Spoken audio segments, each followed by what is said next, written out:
संजय मुंडेंचा राजीनामा घ्यावा असं संभाजीराजे म्हणतायत। जो तो त्याची मागणी करतोय, पण शेवटी हा अधिकार माझा नाही आहे, हा अधिकार देवेंद्रजी आणि अजितदादांचा अधिकार आहे, त्यामुळे ते निर्णय घेतील।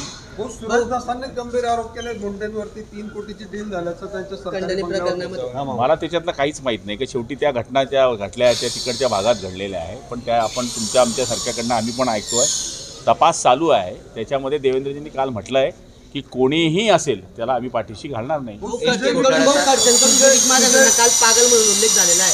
खडसेंनी गिरीश महाजनांना पागल म्हटलेलं आहे काल एक वक्तव्य। हे मी मागेही बोललो होतो की या दोघांच्या गोष्टी ज्या आहेत या दोघांनी सांभाळल्या पाहिजे, कारण की गिरीश भाऊ आणि नाथाभाऊ हे मागच्या काळामध्ये एकत्र राहिलेले नेते आहेत। एकमेकाला पागल म्हणून काही सगळ्या गोष्टी होत नाही, कोणी पागल नाही आहे, सगळे हुशार आहेत, दोघंही हुशारी करावी, पागलपण करू नये।